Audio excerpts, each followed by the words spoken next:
Ya, nun, mim, dan waw, itu namanya idgham biguna. Cara bacanya harus ditahan dengan dengung dua harokat. Ada huruf lam dan ro, itu idgham bila guna. Dibaca lebur tanpa didengung, seperti tasdid bunyinya. Assalamualaikum warahmatullahi wabarakatuh. Anak-anak, ketika membaca Al-Quran, pernahkah kalian menemukan bacaan yang terasa menyatu? Bahkan seolah-olah huruf nun dan tanwinnya tidak terdengar jelas? Nah, jika pernah, itu bukanlah kesalahan membaca, melainkan karena adanya hukum tajwid yang disebut idgham. Pada kesempatan kali ini, kita akan belajar ilmu tajwid, yaitu idgham.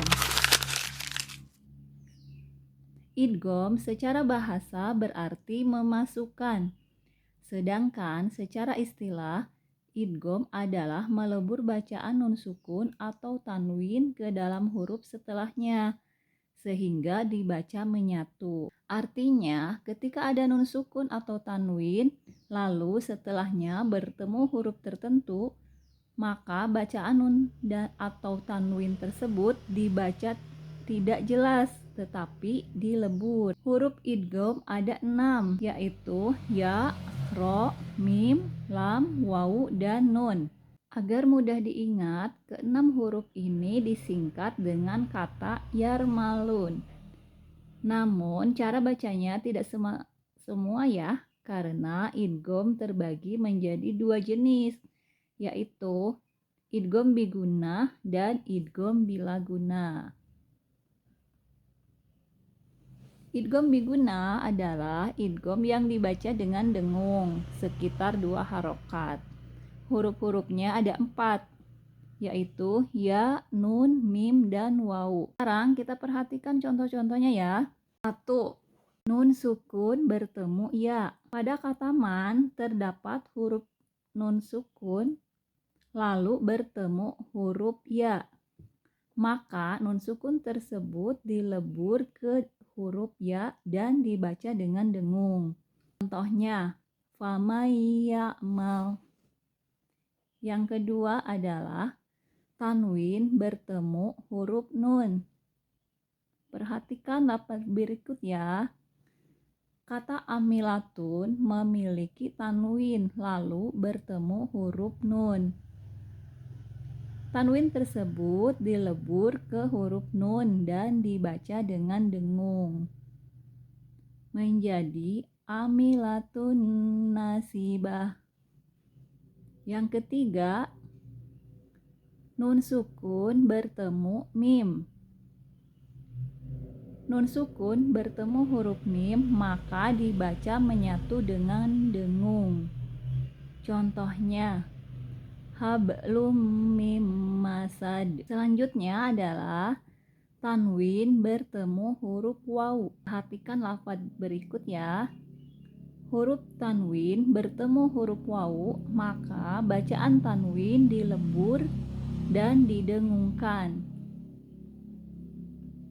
Dibaca menjadi abillah biwatab. Kesimpulannya, jika nun sukun atau tanwin bertemu ya, nun, mim, dan waw, maka disebut idgham biguna dan dibaca dengan dengung. Yang kedua adalah idgham bilaguna. Idgham bilaguna adalah idgham yang dibaca tanpa dengung. Hurufnya hanya ada 2, yaitu lam dan ro. Cara membacanya adalah nun sukun atau tanwin dileburkan ke huruf setelahnya tanpa dengung. Perhatikan ya, contohnya anak-anak. Karena nun sukun bertemu lam, maka dibaca tanpa dengung, menyatu seperti lam bertasdid. Misalnya, miladunhu. Yang selanjutnya adalah tanwin bertemu huruf lam.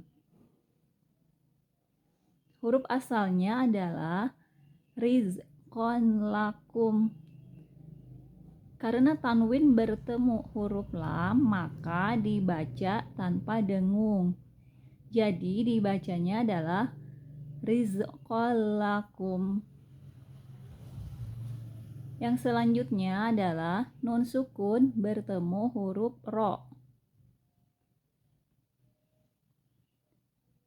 Karena nun sukun bertemu huruf ro, maka dibaca menyatu tanpa dengung. Contohnya, mirrobbihim. Nah, yang terakhir adalah tanwin bertemu huruf ro. Perhatikan lafaz berikut ya. Asalnya Ghafurur Rahim, Ghafurun Rahim. Tanwin bertemu huruf ro, maka dibaca tanpa dengung. Jadi dibacanya adalah Ghafurur Rahim. Nah, anak-anak, perhatikan perbedaannya ya. Idgham bigunah dibaca dengan dengung atau ditahan 2 harokat. Sedangkan idgham bila gunah dibaca tanpa dengung. Keduanya sama-sama dibaca menyatu atau melebur, tetapi cara bacanya berbeda. Nah, dengan memahami idgham, bacaan Al-Quran kita akan menjadi lebih baik, lebih tartil, dan sesuai dengan kaidah tajwid.